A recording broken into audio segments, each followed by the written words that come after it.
இனிய வணக்கம். Style logic YouTube channel. James Cameron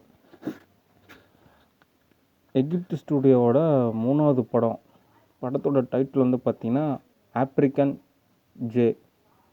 இந்த படத்தோட கதை என்ன அப்படின்னா, ஒட்டுமொத்த ஆப்பிரிக்காவிலையுமே சினிமா தியேட்டர் அதில் வந்துட்டு படம் பார்த்து சினிமா இண்டஸ்ட்ரீஸில் மிகப்பெரிய இருந்த ஒரு ஹீரோ, ஒரு டைரக்டர், அவரோட ஸ்டோரி தான். அதுக்கப்புறம் என்ன ஆகுதுன்னா, ரொம்ப வருஷத்துக்கு அப்புறம் ஒரு ஃப்யூச்சரில் வந்துட்டு நம்ம காட்டுறோம் ஃப்யூச்சர் ஆஃப்ரிக்கா எப்படி இருக்குது அப்படின்னு. அப்போது ஒரு டைரக்டர் வராரு. அவர் வந்துட்டு இந்த மாதிரி சினிமா இண்டஸ்ட்ரீஸில் வந்துட்டு தன்னை நிறைய கதைகள்லாம் எழுதிட்டு ஒரு டைரக்டர் ஆகணும்னு முயற்சி பண்ணுறாப்படி. நிறைய இடத்துக்கு போகிறாரு வராரு.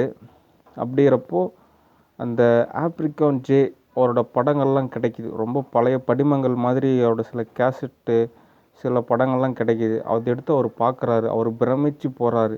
இப்படி ஒரு நபர் இருந்தாரா? அவரோட படங்கள் எப்படி இருந்தது, அவரோட எழுத்துக்கள் எப்படி இருந்தது, அவரோட கலைநயம் எப்படி இருந்தது அப்படின்றதெல்லாம் பிரமிச்சு அந்த புது இயக்குனர் வந்து தன்னைத்தானே மாற்றிக்கிட்டு தன்னைத்தானே செதுக்கிக்கிட்டு ஒரு கதை அப்படி சினிமா இண்டஸ்ட்ரீஸில் வெற்றி பெறாப்படி. இதுதான் படம். ஓகேங்களா? இதுதான் படம் எடுக்கிறோம். இது வந்து பார்த்திங்கன்னா பாதி வந்து பழமையும் பாதி வந்து புதுமையும் இருக்கும். மற்றபடி ஸ்க்ரீன் பிளேவில் நம்ம கொண்டு போகலாம். ஒரு கிளாசிக்கான ஒரு படம்.